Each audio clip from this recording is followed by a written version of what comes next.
Hai teman-teman, terima kasih sudah bergabung di video ini. Di video kali ini aku bakal ceritain sama kita semua apa sih coronavirus itu dan apa dampaknya dalam kehidupan kita.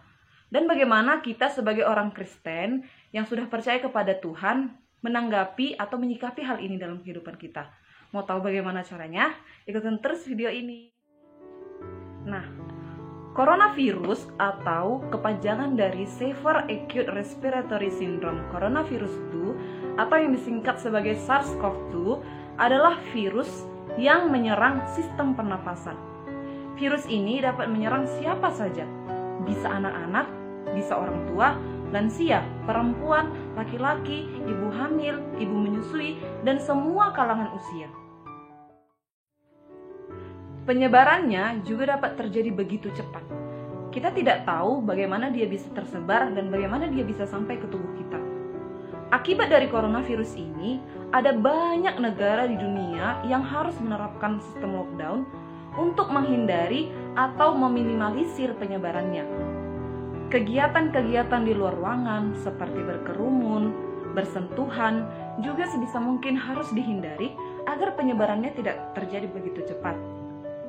Akibat dari coronavirus ini juga banyak negara yang mengalami kemunduran perekonomian dan menurunnya tingkat kesejahteraan masyarakat, termasuk negara kita Indonesia. Nah, jadi untuk kita sendiri di negara Indonesia ini, apa saja sih dampak dari pandemi COVID-19 ini terhadap kehidupan kita? Yang pertama, banyak karyawan atau buruh di perusahaan yang diberhentikan dari pekerjaannya. Hal ini dilakukan karena tidak adanya income yang sepadan dengan pengeluaran yang dibutuhkan oleh perusahaan untuk menggaji karyawan. Yang kedua, menurunnya keadaan perekonomian.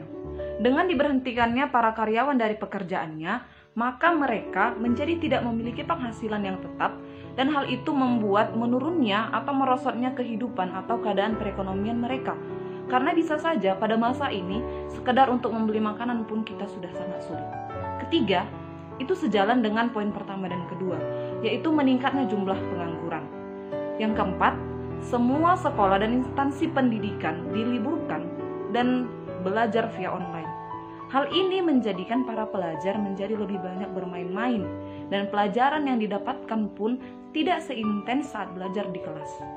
Kelima, menurunnya tingkat kepekaan sosial masyarakat. Hal ini disebabkan karena adanya himbauan pemerintah untuk tetap menjaga jarak dan mengurangi interaksi dengan orang banyak, sehingga untuk sekedar bertegur sapa saat di jalan juga sudah sangat berkurang dan sudah sangat jarang kita temui. Bahkan tetangga kita yang sedang sakit juga enggan kita untuk menjenguknya. Karena apa? Kita takut bahwa itu terinfeksi COVID-19.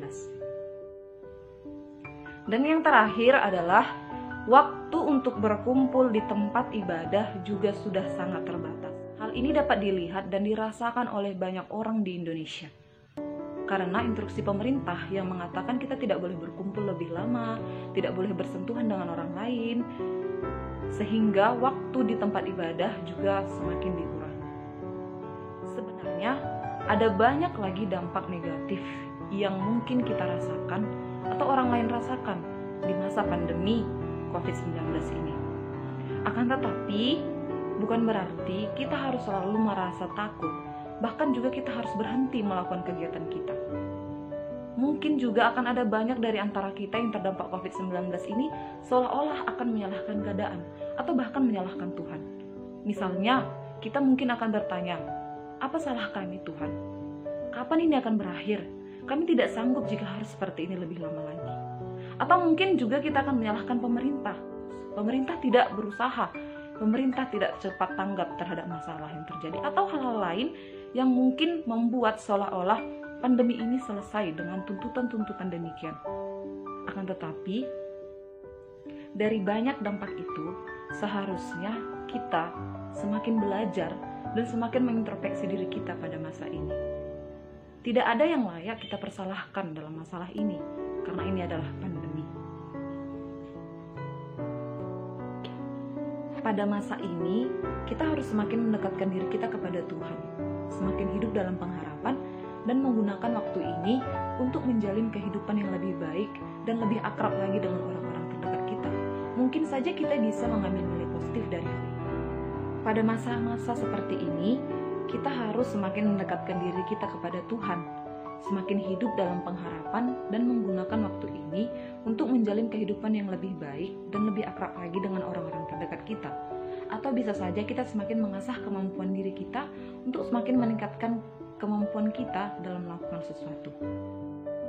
Sebab setiap apa yang terjadi di dalam kehidupan kita, khususnya pada masa pandemi ini, tidak ada satupun yang tidak diketahui oleh Allah dan tidak seizin Allah.